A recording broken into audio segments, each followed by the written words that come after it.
Keep watching Capuchin TV.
Good evening and welcome to Catholic Focus. I'm Maureen Kimani and our signed language interpreter is Charity Ngema. We begin our highlights with a powerful message from the Vatican. In moving reflection during his general audience, Pope Leo XIV spoke of Christ's descent into the underworld of Holy Saturday, reminding the faithful that no darkness is too deep for the light of Jesus to reach and no soul beyond the embrace of redemption. In our continuing catechesis on the Jubilee theme of Jesus Christ, our hope, we continue to contemplate the mystery of Holy Saturday. It is the day within the Paschal mystery when Jesus descends into the realm of the dead to bring the good news of the resurrection to all who dwell in darkness. When he makes this descent, which is by no means a defeat, he reveals his radical love for humanity and that death is not the final word. His love is a powerful light that penetrates the thickest darkness to reach our brothers and sisters who seem to be completely lost. This is not only an event of the past, but applies to each of us today. Christ enters our own struggles and touches our deepest sins with his mercy. May this remind us that if we allow Jesus to enter into our own dark places, he is able to create a new life in each of us, and we become beacons of hope that radiate the message of salvation for all peoples. Education Cabinet Secretary Julius Ogamba has directed striking lecturers to return to work immediately, warning of disciplinary action. Meanwhile, students say the strike is taking a heavy toll on their studies and well-being. Lilian Kimandhi has the details. Education Cabinet Secretary Julius Ogamba has directed striking lecturers in public universities to return to work immediately or face disciplinary action, including charges of contempt of court. The government has announced the release of 2.5 billion shillings to address the grievances raised by the lecturers. The university staff to resume their duties and return to a constructed and structured process of addressing any grievances as directed by the Employment and Labor Relations Court. There is a court order. There is a what? And court orders are supposed to be obeyed. Otherwise, you will be in contempt. And if you are in contempt, disciplinary action might be taken against you. So we are asking.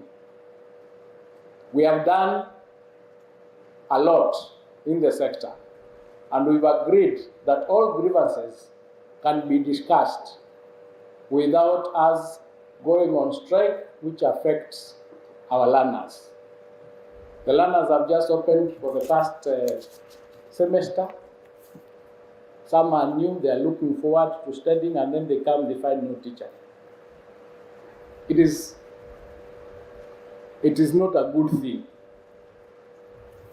The government has honored its obligations under the collective bargaining agreement by releasing the sum of 2.73 billion to the universities. And I'm told this money has hit the accounts of the lecturers. Right? Yes. With this demonstration of good faith and commitment from the government, university staff should manifest patriotism and a duty of care to our students by calling off the strike and returning to work as the conciliator proceeds to call for the meeting, which I'm told is coming up tomorrow, so that you can continue negotiating as the students are learning. It's not fair that we release 2.73 billion, that we are working towards addressing all the other issues, but then we are not in class. I urge the university staff to go back to class. According to one affected student, the strike has caused serious psychological distress. With classes interrupted, students are forced to remain idle in hostels, which in some cases drives them into negative behaviors such as drug abuse, further worsening their financial struggles. Mgomo wenye unaendelea, first of all, it has affected me both psychologically. This is because of the idle time that I'm having. You know, the strike itself has interrupted classes because we are not attending classes. That's why you find most of them, we just stay in hostels without going to classes. That's unaweza pata tunakaa hostel bila kwenda classes So unapata watu wengine wana engage in evil things like kuvuta mbangi, vitu kama hizo. Kitu kingine inaleta financial stress. Kwa sababu zile expenses uta spend ukiwa idle ni mingi kuliko ukiwa unaenda classes. So your idle time, it makes you to spend more than the time that you are in classes. Sema nafanya kitu ni kupitia zile notes zenye za kitambo, but na kumove up and down, vitu kama hizo, kutembea kuinteract na ma students wengine, kukaa chini, kuleta ile mendo, creating good rapport with other students, vitu kama hizo. The student is urging the government to meet the lecturers' demands to prevent further disruption of learning and the school calendar.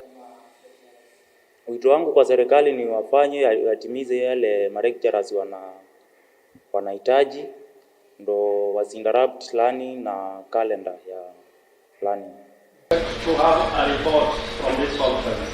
Reporting for Catholic Focus, I am Lilian Kimanthi.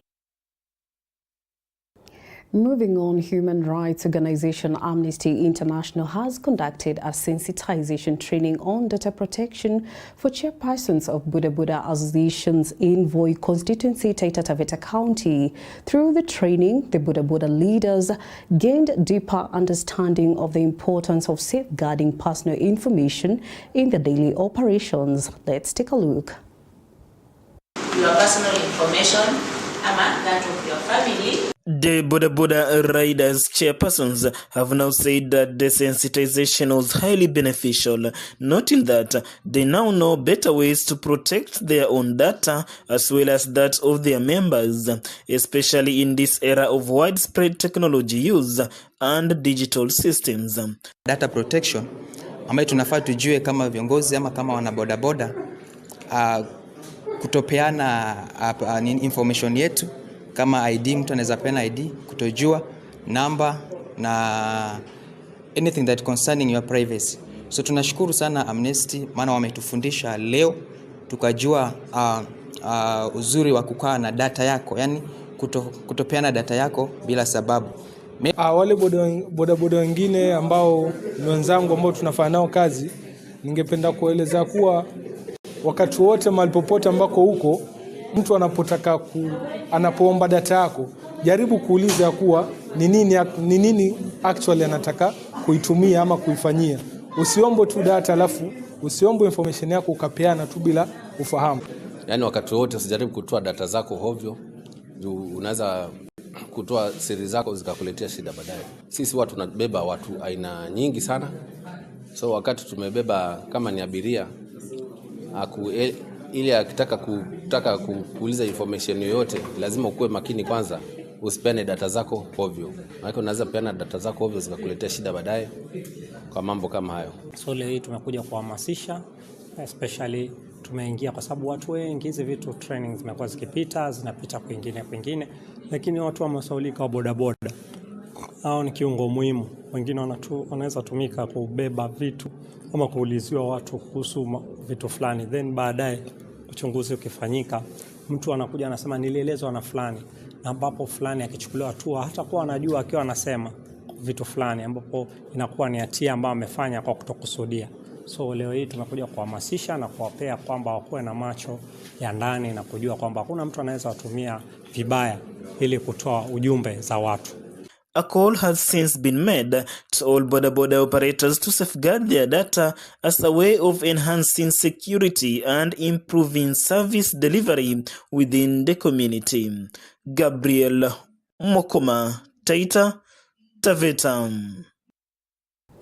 In other news, enrollment in primary schools in Machakos County is on the rise thanks to an innovative program that allows pupils to grow their own food in school gardens. At Kimo Primary School, learners are not only producing vegetables to sustain school meals, but also gaining practical skills in preparing indigenous food, a change that has boosted both nutrition and attendance. When we say Yvonne reports.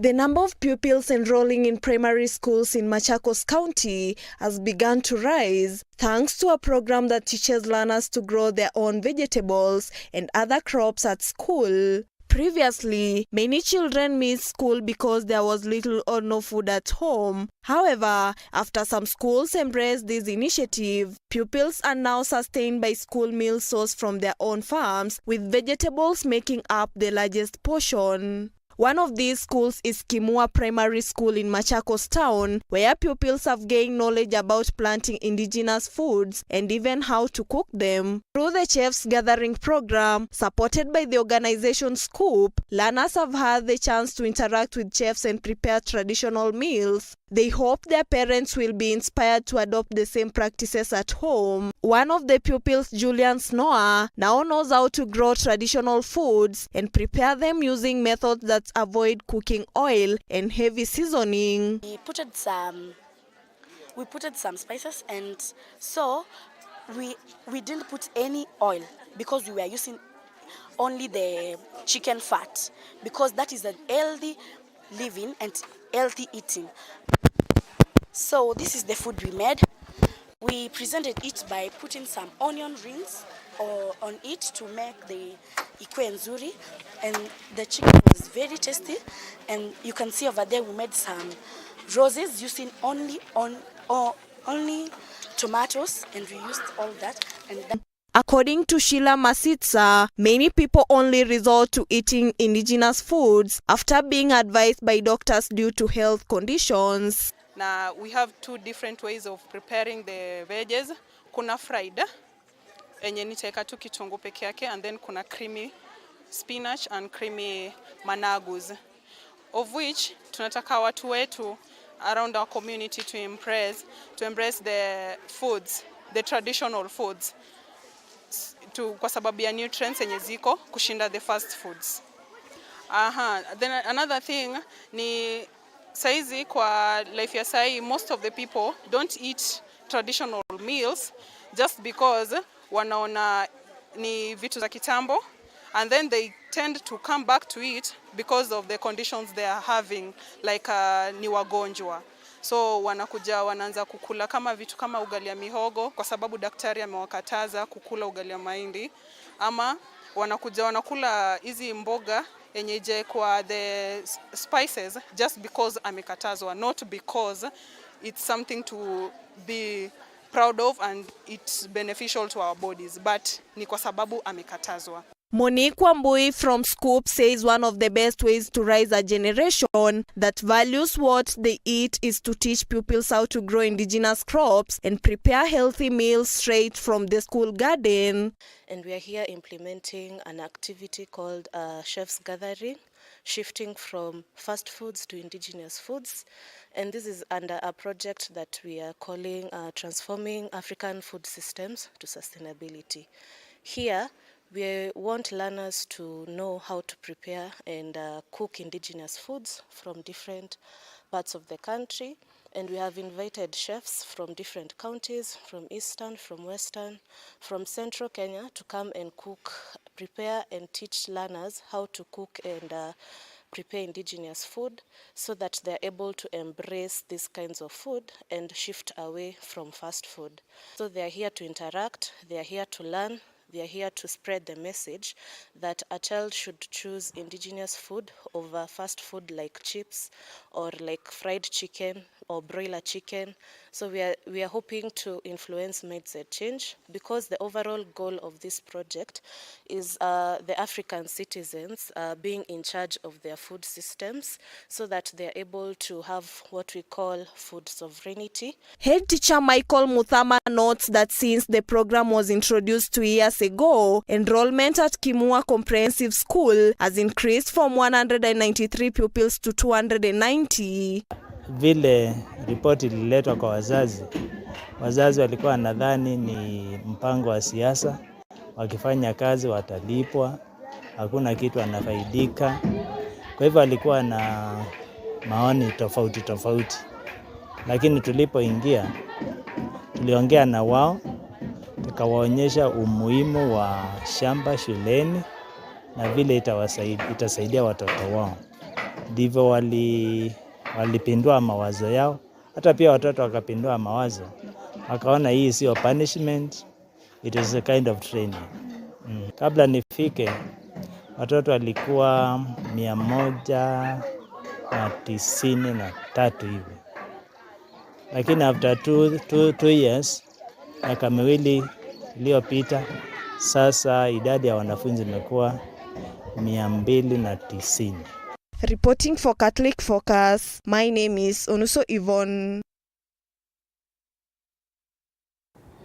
All right, and that's all we had for this edition of Catholic Focus. Thank you for watching. Maureen Kimani, signed language interpreter, has been Charity Ngima.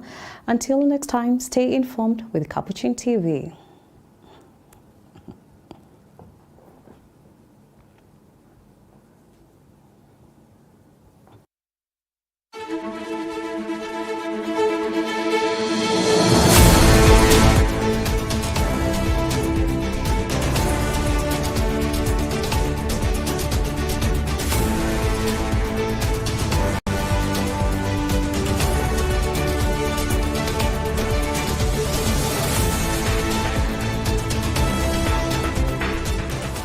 Keep watching Capuchin TV, your staunchly Catholic identity channel. You are watching Capuchin TV. For any complaints, comments, or compliments on our programming, you can either write to us on info@capuchintv.co.ke or you can call us directly on 0717 424 866. Your complaint shall be addressed within 7 days. Remember to keep a copy of your communication with us. Keep watching Capuchin TV, your Catholic identity.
Mater Hospital, we put your heart at the center of everything we do. Our cardiac program is one of the most elaborate in the region, offering services for both children and adults. The specialist heart clinic is fully equipped to diagnose and treat a variety of cardiovascular and heart diseases. We have specialized tests like echocardiogram, diagnostic catheterization.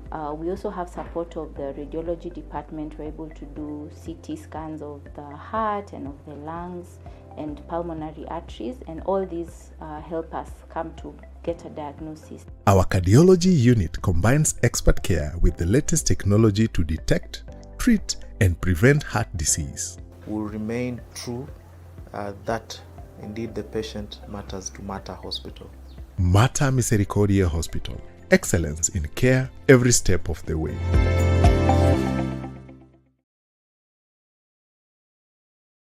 Kenya's hottest dating reality show is back. Hello, Mr. Right. Get ready for a new season of love, laughter, and those unforgettable moments when sparks fly. Renew your subscription today for only 329 shillings for the Nyota bouquet on the aerial decoder or 549 shillings for the Nova bouquet on the dish decoder. Find out on the all-new season of Hello Mr. Right, hosted by Dr. Ofweneke and Rispa Faith. Every Saturday at 7:10 p.m. only on Rainbow Plus, and every Saturday at 8 p.m. on Rainbow TV. Don't miss it. Download the Star Times On app to never miss a moment. Star Times. Enjoy digital life.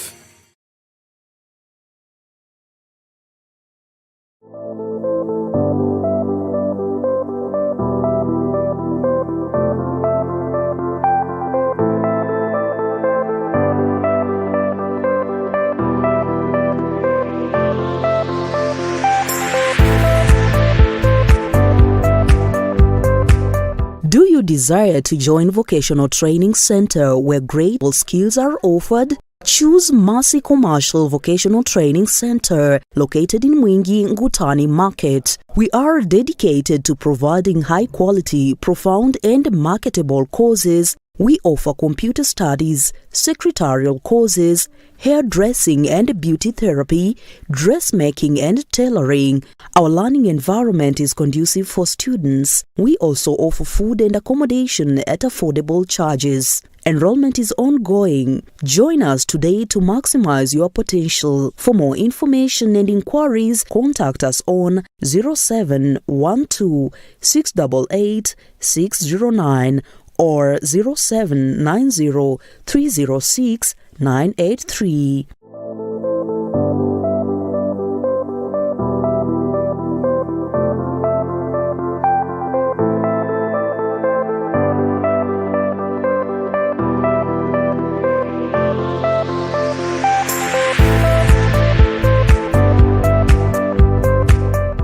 Mercy Vocational Training Center.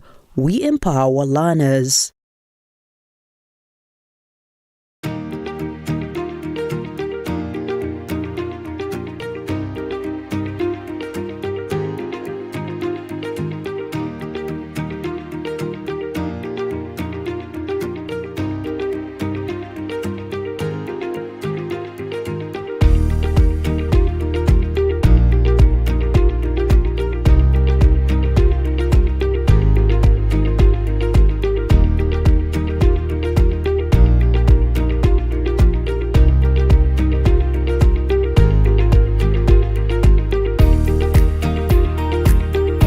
Welcome to St. Augustine Teachers Training College, Ishara, affiliated to the Catholic University of Eastern Africa. I'm Father Joseph Isaiah Njiro, Principal St. Augustine Teachers Training College in the Catholic Diocese of Embu. This college was started in 1990 by our first Bishop, John Cardinal Joe, with the sole purpose of molding, training, and forming teachers of integrity. These are teachers who are spiritually, emotionally, and psychologically mature in their character and in their personality. We offer the following courses: Diploma in Secondary Teacher Education. Requirements are C+ and above in KCSE, C+ and above in 2 teaching subjects, D+ in mathematics and C plain in English. Diploma in Primary Teacher Education. Requirements are C-plane in KCC and above, Diploma in Guidance and Psychological Counseling, C-plane in KCSC and above, Certificate in P1, DTE, Nursing or any other relevant certificate, upgrading to CBC Diploma for all PTE and ECDE students. Requirements are PTE, ECDE certificate and TSC registration certificate. What makes us outstanding is that students have a voice. I can say this from experience. We are not just trained to pass in our examinations, but for the future. At St. Augustine's Teachers College, we don't just focus on academics. We build a community. We learn, we lead, and we make lasting friendships. So if you are looking for a place to be at, we encourage you to join St. Augustine's Teachers College. We would love to be with you. We wish to welcome parents and guardians to enroll their sons and daughters in St. Augustine Teachers Training College for a quality diploma in education and guidance and psychological counseling. Intakes are ongoing. Apply now to get started. For more information, call the principal, St. Augustine Teachers Training College at 0722 908 044.